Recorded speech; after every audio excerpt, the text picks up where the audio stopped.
going on, guys? Thanks for tuning in to another live stream episode of the Red and Gold Standard podcast. My name is Zach Hernandez, and as always, I am joined by my co-host, Matt Llewellyn.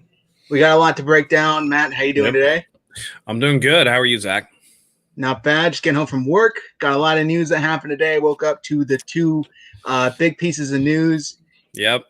Trent Williams and Alex Mack are both, Trent Williams continuing to be a 49er. Alex Mack is now a 49er. What do you make of these signings? Big one to get Trent Williams on the books. I know that I had said previously, the longer that it went on, the more I was worried about it. And it turns out that there were reported 4 teams in on him. It was us, Kansas City, Indianapolis, and the Chicago Bears. And in the end, it worked out for the 49ers. He was a little petty and got $10,000 over what David Bakhtiari got, and Bakhtiari called him out on it on Twitter, which was pretty funny. But he stays on what's essentially a 3-year deal, and it's going to be pretty legit. Yeah, I thought it was funny the deal, but hey, he deserves it. Somebody was kind of going back and forth with me on Twitter earlier, talking about how the move smelled of desperation. I didn't get that at all. If you want to see desperation, you should have seen them trying to scramble if they didn't re-sign Trent Williams. Then it would have really looked pretty desperate. But yeah, also happy St. Patty's. I got my festive beads on here. Yeah. Hopefully you guys are all having a fun, responsible St. Patty's Day. And as far as Alex cheers, Mack everyone. signing, yes, cheers. As far as the Alex Mack signing, that was expected, I guess you could say. He's followed Kyle Shanahan just about everywhere he's gone.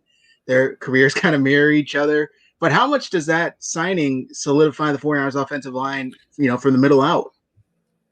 It's a big signing. And I know that he's not at his elite level that he once was. But he knows the system. That's really important for calling out protections and schemes. And secondly, he's been durable throughout his entire career. And the one thing that you need at the center position is stability. That's kind of like the anchor for the offensive line. I know left tackle is important for protecting the blind side, and it's obviously the most valuable position, but a close second has to be the center position. I mean, that quarterback center tandem has to work well together, and I just think that it's very important after a couple years of, is it Weston Richburg? Is it Ben Garland? Is it Honus Grasu? Is it any of these guys that it turns out to be a veteran that Kyle Shanahan knows and that the 49ers should be able to rely on for the entire season? Yeah, and health is huge. The names that you just listed kind of gave me a little bit of flashbacks, a little PTSD there. Honus Grasu started some games last season at center. That's rough. Yeah, it's tough, man. But the 49ers now, the offensive line just got a heck of a lot better. I'm really excited with those two signings. On the flip side, which Jenna and ICU nurse kind of brought up too. Welcome back to the show, by the way. It's been a while. Welcome back, yes. DJ Jones. The 49ers kind of snuck that in there towards the end of the business day. That's a pretty good one. What do you think about that? That is a good one. I know that we had to keep one of those guys that was a free agent just for depth purposes. And I think that DJ Jones has had a couple of issues with some injuries, but when he's been on the field, he's been productive. So to get him at what's probably going to be a pretty cheap price is very important. Yeah, no, I totally agree. And, we saw Solomon Thomas, the 49ers, former second round, third round pick, or third overall pick, signed with the Raiders. And DJ Jones, I believe, got like half of that. And I would much rather take DJ Jones and Solomon Thomas, especially for the 49ers team. Yeah, absolutely. DJ Jones has been more effective on the field than Solomon Thomas has been. That's what the deal Solomon Thomas got, while not super expensive, 1 year, $5 million with the Raiders. That's one of those, first round cachet type of deals where, okay, you were drafted high. So that means somebody's going to be like, well, I can fix this guy. It didn't work there, but he was first round for a reason. So we're going to take him. I'm going to rehab him. I'm going to do this. Whereas DJ Jones is just a hustler. He doesn't have that first round pedigree, but he's a guy that works really, really hard. No, I totally agree. And, when healthy, he's a solid defensive lineman for the 49ers. So I was happy to see that. We weren't able to get one out yesterday, obviously, but, nothing really happened yesterday, though. Like, it wasn't anything big. No, not at all. But, a couple of random things here happen. Former 49ers. Sanders obviously is now at Buffalo. Kendrick Bourne went to New England, and we We talked got about that. that. We got that weird Marquise Goodwin reversal type of thing. Right. Which cost the 49ers a seventh-round A pick. seventh rounder. Yeah, So that kind of stinks. I think it was because that he opted out of 2020 and never played for the Eagles. So that must have tripped some kind of thing where it voided the trade. right. Yeah. So, I mean, it sucks, but hey, they still have 9 picks overall in this draft. Yep. I don't think that they're, that beat up about it. And No. Ace Daddy has a good point here. They're not handcuffed. Are they basically free to do whatever they want in the first round now that they locked up Trent Williams and added Alex Mack? I still think that corner is a big position of need, but I know a lot of people are asking. I really do think that, and Colin Cowherd said this on his show, I absolutely agree. With the way that they were spending money on people like Trent Williams and on stuff like that, and the fact that they have not restructured Jimmy Garoppolo and added guaranteed money. So a restructure would give him a bonus, but they'd spread that cap hit over a couple years. The fact that they haven't done that means they want to keep his cap hit, as is right now and keep the bonus low.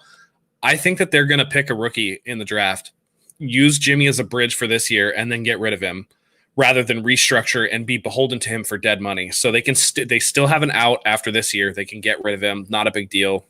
But I do think that they might be looking to draft a rookie quarterback. And, which one it is, I don't know. If they're going to trade up, I think they might have to based on everything that I've been hearing. But for me, it looks like Jimmy Garoppolo's time in San Francisco is numbered, and it's probably going to be this last year. I totally agree. And the clip from Coward breaking it down, it makes a lot of sense. It really does. And like you were saying, they're likely going to have to trade up if they want to get one of the top, 5 quarterbacks, whatever it is. He was making the argument that you basically need to get to 3 just to ensure that nobody gets in front of you. It's all but guaranteed Trevor Lawrence going number 1 to Jacksonville. And then after that, maybe Zach Wilson to New York. It seemed like that was kind of the word that Colin Cowherd and Joy Taylor were getting. So then it's Justin Fields, Trey Lance.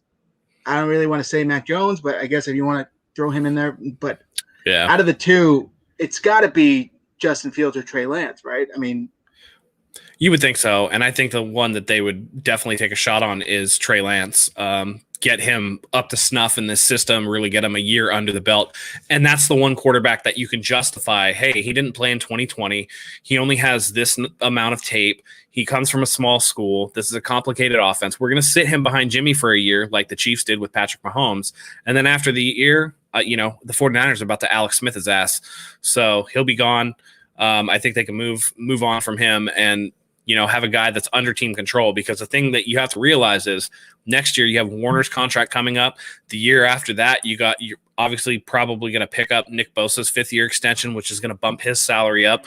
You're going to have other needs. Jimmy Ward's contract is going to be coming up after next year, I believe. So you're going to have another hole to fill in the secondary. So they got to do something. And I look at that Jimmy Garoppolo cap number the way that it is right now. And I think the only reason they do that is because they want him here for 1 more year, and then he's out the door, and you automatically free up that $25 million. So, that's what my thinking is. So I know people are going to ask, but given everything with the salaries and stuff, I'm pretty sure today's moves kind of take them out of the whole Deshaun Watson sweepstakes, which, I mean, it's, on one hand, it's a bummer. On the other hand, it's, I kind of want somebody with a fresh slate that Kyle can build up in his mold, over the course of the next couple years. Yeah. And, we've talked about it 1,000 times, it seems like, just in the past couple of months. The winning formula right now in the NFL, unless you're named Tom Brady, is basically get a rookie quarterback that plays above average, with solid defense, and some nice surrounding pieces on offense. Because then you're not in cap hell. Look at what the Browns are able to do. Colin Cowherd made the same exact point. Browns are able to do right now with Baker Mayfield, still on his rookie contract. They're able to do some stuff. The Chiefs were able to do some stuff up until they just, broke the bank, basically signing Patrick Mahomes to a long-term deal. But that is a winning formula. And if the 49ers could get a guy, either Trey Lance, Justin Fields, whoever they feel most comfortable with, they could really do some damage. I'm quite confident that would be a really good outcome for the 49ers, because you know Kyle Shanahan's running game is going to excel. You already Yep. know the pieces on the outside, Deebo Samuel, Brandon Ayuk. They've already basically proven themselves to play with crappy quarterbacks. No disrespect, but let's be honest here. You got George Kittle in the middle, and you got a solid defense. That's Yeah. a winning formula already for a rookie quarterback to step into. It would be Yep. really good. It would be really good. Yeah. This is the time. If you're going to do it, it's time. I think the regime has had enough time to really build up the roster. And if they're absolutely going to go all in on a quarterback, I think it has to be, one of these rookies, just for the fact of, and Tommy's pointing it out here. You can think they're still in on Watson. He's very affordable this year, but that cap hit goes up and up and up. So with all the things that they have left to sign, I just don't know that you can, because you're talking about draft capital. You're talking about all that stuff. So welcome, Nick. How's it going? Thanks for tuning in, y'all. Yep. Joey thought it was funny the way you said Alex Smith his ass. They're going to Alex Smith his ass. It's true, man. That's happened twice to him. Well, I mean, Poor guy. It's happened to Tyrod Taylor a bunch too. Okay, so who said it in the chat? There could not be a more unluckier person in the whole entire NFL than Tyrod Taylor. Tyrod Taylor, I know. Tyrod Taylor gets stabbed in the lung and you spawn somebody's career right behind you. It's ridiculous. And it happened to him with Baker Mayfield, and there was one more before that it happened to him. I feel it wasn't Josh Allen, was it? Yeah, it was. It was, right? Yeah, in Buffalo. Yeah, it was Josh Allen. Dang, man, he's had a rough time. So yeah, it's been bad. It's been bad. How's it going, Nick? Thanks for tuning in again. We appreciate it, y'all. There were a few moves today, and somebody brought it up here earlier. Ahkello Witherspoon did a Seattle special, went straight to Seattle. Picking up our scraps again. Yes, and somebody replied to that tweet with the meme of Kyle Shanahan kind of like smirking, kind of. Is he going to get picked on twice a year or what? Of course, absolutely. Yeah. That's the thing. It's not like Ahkello Witherspoon is not talented, and when he's on, he's on. He can lock people up. The problem is he has that mental snowball that happens where one bad thing happens, and then all of a sudden it's like, well, oh man, I better not mess up again. Oh no, I got a penalty. Well, I can't get another penalty. Oh, I played too far off. There's another reception for a first down. Well, I got to play up on my guy. Oh, I got beat deep for a touchdown. And all of a sudden, Ahkello Witherspoon has played like absolute dog crap, and he's getting picked on. So I absolutely think that Kyle Shanahan is going to know exactly where to go against him, and I think he's going to pick on him multiple times per year. Yeah, great point here too by Ash Valetti. One person's bad luck is others' opportunity. Well said. I really do think, though, that this weird dynamic that Seattle has, a large part of it has to just be they want the knowledge, right? I mean, they have to just what are they doing? What is their system? And it's kind of weird to say that because Saleh's running their system when he came to SF, and that's basically the system that's been implemented. But how much of it do you think is them trying to just get a feel for the scheme and maybe, I don't know, play calls, whatever. I know everything's different every year, but how much of it is that aspect opposed to really liking the physical talent that these players are that they sign away from the 49ers? I mean, I'm sure there's a little bit of that. Like, okay, come sign with us, division rival. What kind of insights can you give to us? But, at the end of the day, the players play the way that they're going to play. And I think that coming off of a scheme that was, for all intents and purposes, in a similar coaching tree on that defensive side of the ball, I think it just makes a lot of sense that they would pick him up. They've done that with a lot of our defensive players, especially. And I think it's just knowing that a guy is familiar with that scheme that you can kind of plug and play. And it makes sense that it's the same reason the 49ers are signing Alex Mack. He absolutely knows Kyle Shanahan's system after being with him in Cleveland and being with him in Atlanta. He gets to come over, plug and play into a complicated system, and you hope for the best. Seattle's doing that. They've done that with DJ Reed, which kind of worked out for them. They've done it with a couple other players that might not have worked out so well. It's up in the air in terms of what's going to happen with Ahkello Witherspoon, but a 1-year deal, I think he got like 3.5 with the ability to go up to 5. It's going to be interesting, but I do think that he's going to get picked on, and I think it's going to be fun to watch. I agree with you there. Kyle Shanahan, who would know how to do it best than Kyle Shanahan? So I totally agree. And yeah, Spoon loses confidence really fast. I mean, there real was that fast. 3-game stretch before he got injured. I've talked about it a bunch on this podcast. In 2019, the Super Bowl year run, before he got injured, we thought, okay, cool, he's arrived. This is the Spoon Yep. that everybody had seen, Eric Crocker included. In his pre-draft breakdown, everybody was high on him coming out of Colorado, and it just. To be fair, Croc and Mike still really like him though. That's true. That's true. They are still really high on him. I think he's too inconsistent. That's my big issue, is that it's too much up and down. And people will say, "Oh, well, maybe he could still put it together." It's like 4 years in, it would have clicked. Yeah. I feel like so. Same with Solly. Yeah, exactly. Same with Solomon Thomas. It's just like if it was gonna click, it was gonna click. So yep, it's true. Antonio Rosales says 49ers and Patriots have the best free agency so far. I saw a legit hilarious meme that somebody posted a pic of Bill Belichick in like the frumpiest looking hoodie that he has. And it was like, New England homeless man spends $185 million in one day. It was hilarious. It was fantastic. But no, the Patriots, I think, actually did a good job. They signed Kendrick Bourne. They signed Nelson Aguilar. I think they got Nelson Aguilar too, right? And then they got the two tight ends. They got Jonnu Smith and Hunter Henry. They're really giving Cam a bunch of weapons for him to throw to.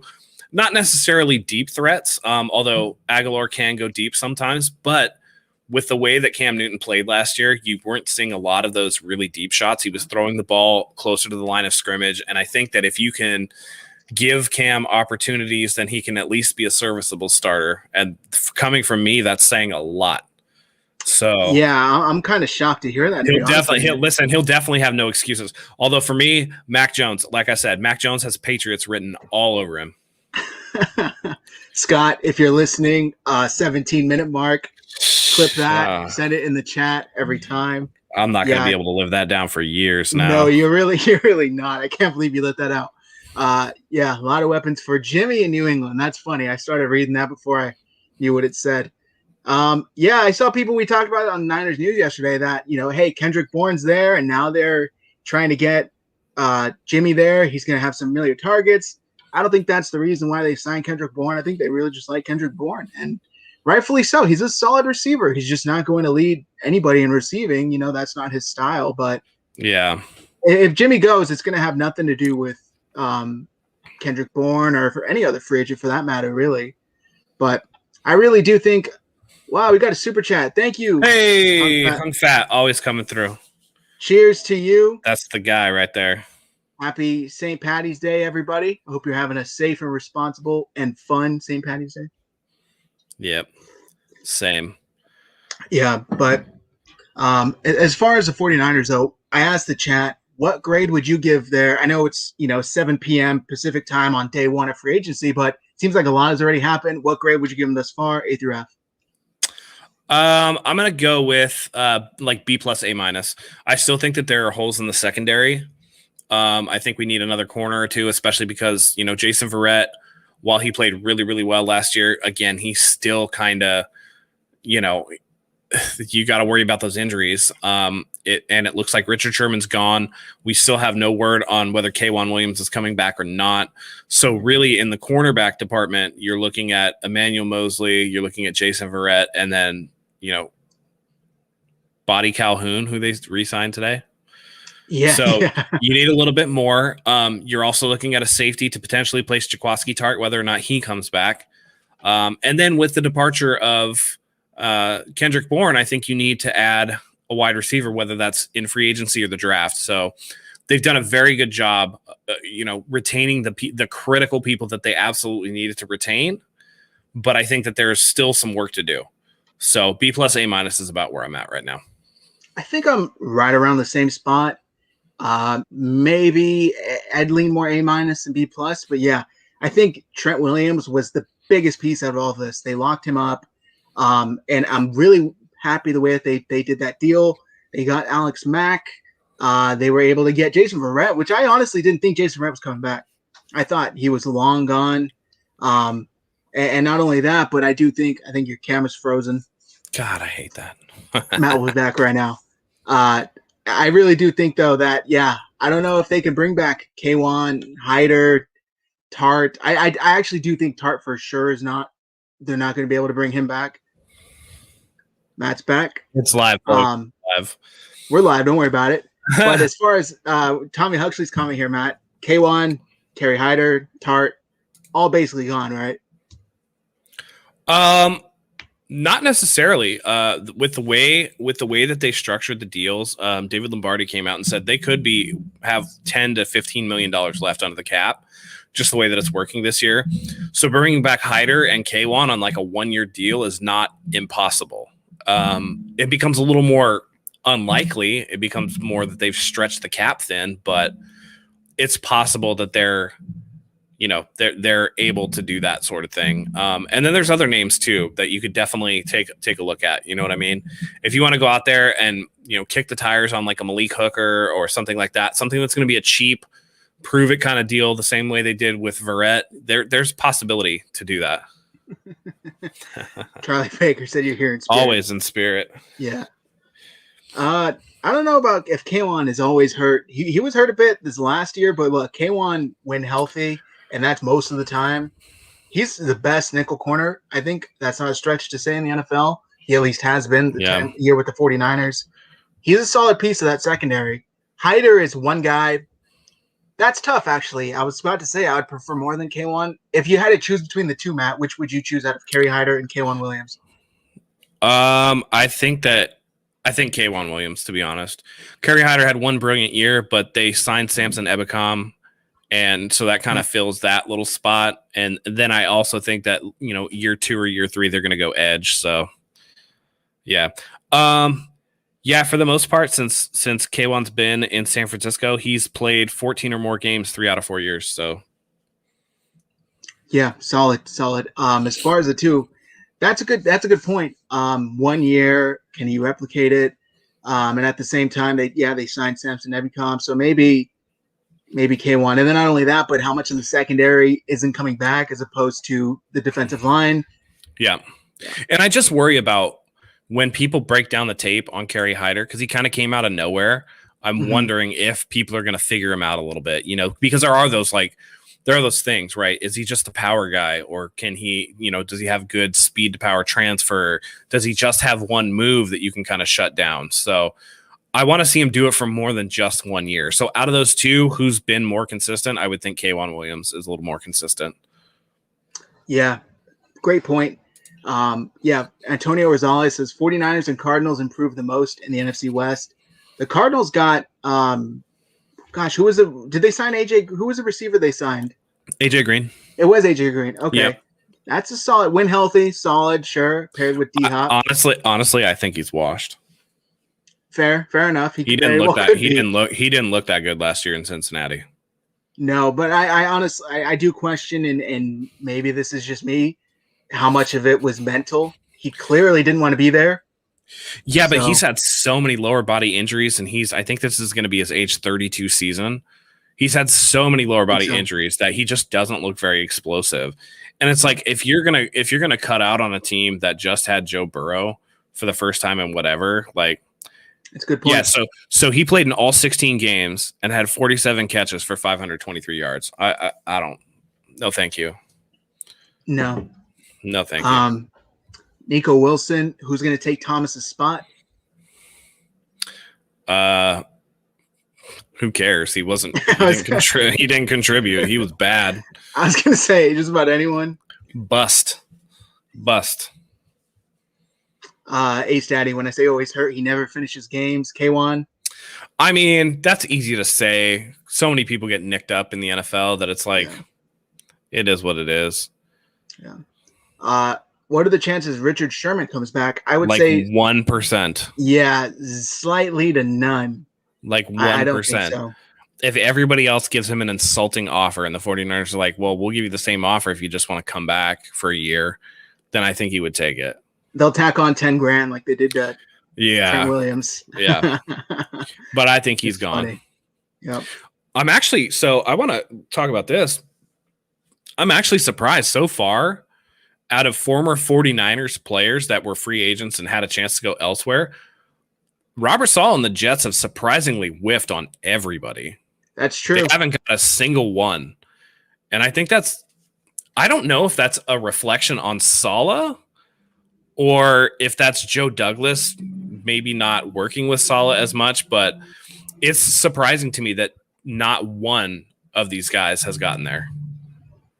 It is interesting because everybody obviously was drawing the connection a few weeks ago. Oh, all these free agents, Juice especially, they're going to go straight to New York, get that fat contract. Jason Verrett, Kerry Hyder. Where's the contract? We haven't seen it. So that's a really good point. And you know, how much of it is Robert Saleh? How much of it is elsewhere? Who knows? But I don't know, man. It's something to keep an eye on. I'm trying to think of the free agents they've signed on the defense. The Jets, that is. Carl Lawson is the big one. That was I know they had one big one. All right, but nothing crazy, especially no former 49er, so that's interesting. Maybe he didn't want to – I don't know. That's an interesting thought, though, for sure. We're good inside. We need another edge for depth. As long as you don't take it in the first round, Matt is I just don't want to be the first pick in the first round. If you trade back into the first round, fine, but good Lord. Yeah, Kevin Givens. Melissa brought up Kevin Givens. That's a good – that's oh, a good my name God, to my watch camera. for, too. My camera killing me today. As far as a replacement for Saleh, Kevin Givens is a good option. JT Collins says it's the Jets brand. What, as far as not signing free agents or former, I assume free agents. Mr. Early, Lynch and company have done a great job thus far. We brought back all the players we prioritized for reasonable prices, not including Trent. We still have plenty of time to sign vets for cheap deals, which is what you were saying earlier. Basically, all that's going to be left, right? Yeah, it's just gonna be the scrubs that are left over. So it is what it is. What can you do?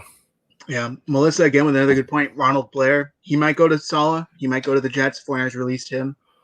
That's possible. But when you look at what the offseason started like and what everybody was predicting to now, yeah.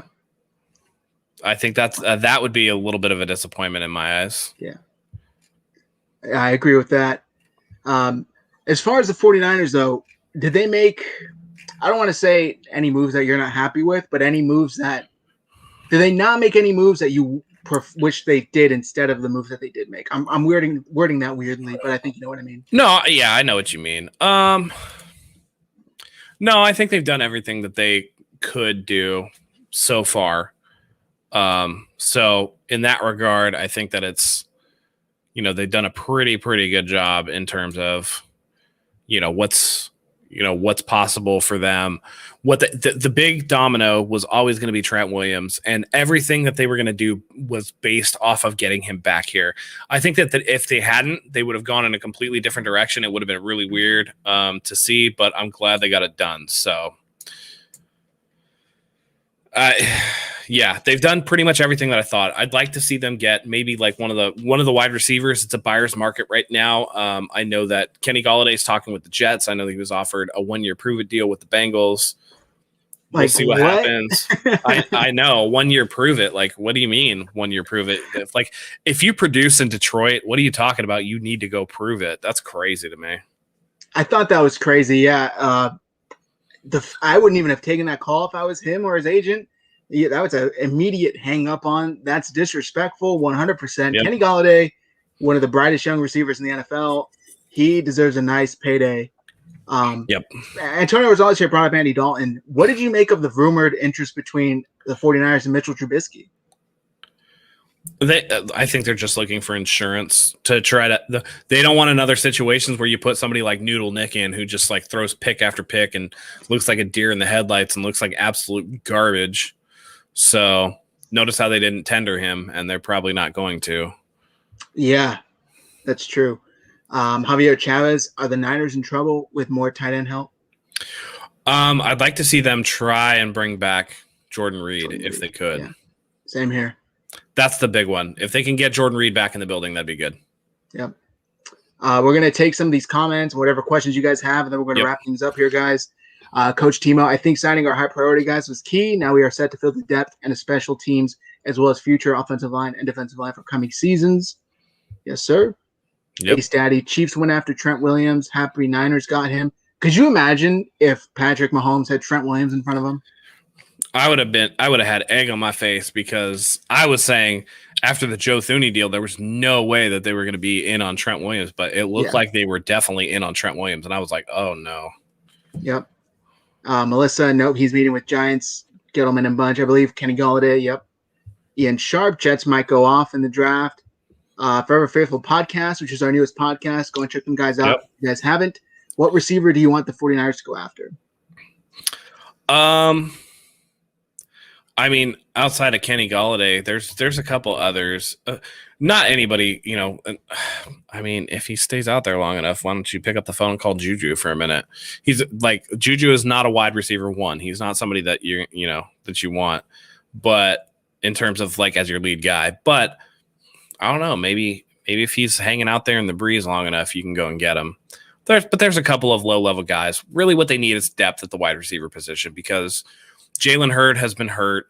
You don't really know what you have in Juwan Jennings yet. And, beyond that, there's just Richie James has not made the most of his opportunities. So you kind of need something there to supplement Debo and Ayuk. And I definitely think that they're going to supplement that. They're definitely not standing pat as it is right now. There are people that you could bring in. I just hope that it's not like, I don't want super retreads. I actually think that they should. Is the red rifle hung fat? Red Rocket is something else, my man. Red Rocket is something else. Sorry, I had to put that up. As far as receiver though, the receivers I'd like them to go after. Look, there are guys that Matt said you could take a flyer on some of these kind of low risk, high reward guys.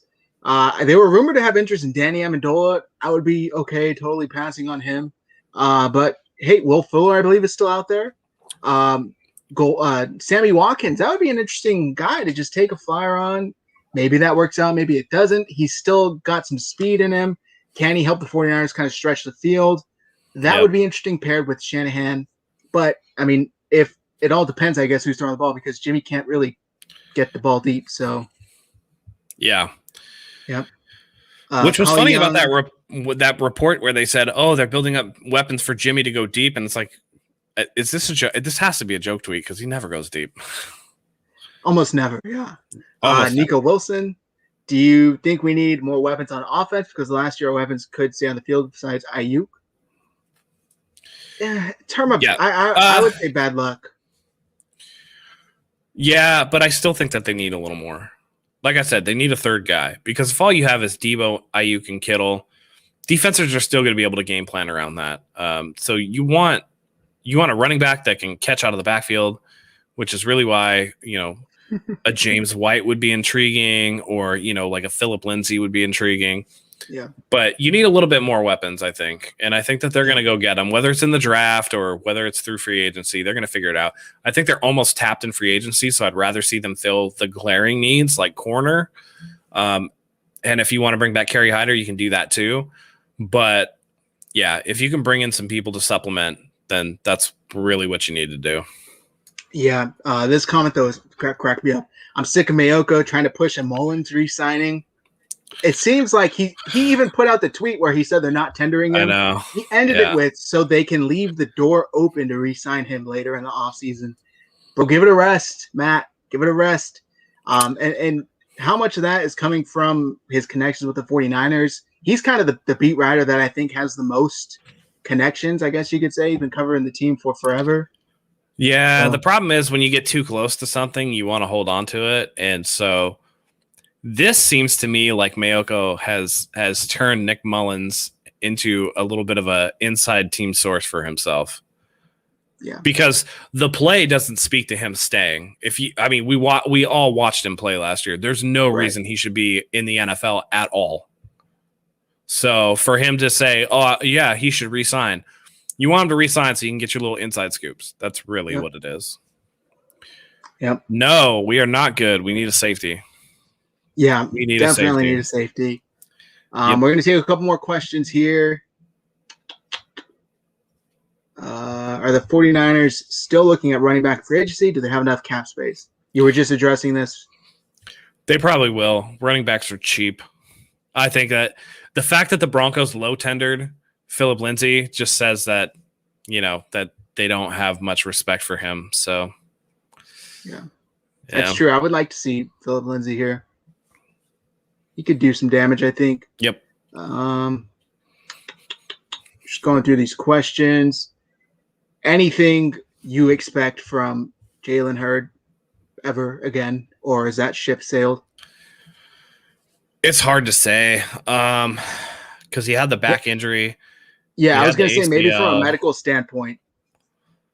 It's possible, but if it doesn't happen this year, I mean, if he gets hurt again in training camp, they're going to cut him.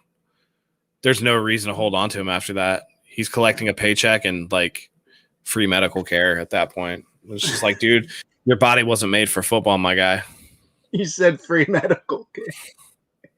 That's rough. I'm just saying. Yeah, Troy Warner. I would like to see Troy Warner. Matt and I both discussed him. Yeah, that would be a nice pickup. Yeah. I think that's going to do it, guys. We had kind of the special live episode. We usually do it one Red and Gold Standard a week, but since there's all this breaking news, so much happening. Yeah, we really wanted to come to you guys. So for a live episode, thanks for everybody tuning in. We had a blast. So if you like what you see, do us a solid. Hit that subscribe button. We're trying to get this YouTube account to 2,000 subscribers so we can give away some 49ers jerseys. Like, share, subscribe, comment. You know what to do. Go ahead and click the bell for notifications so you never miss another new video. And until next time, go Niners.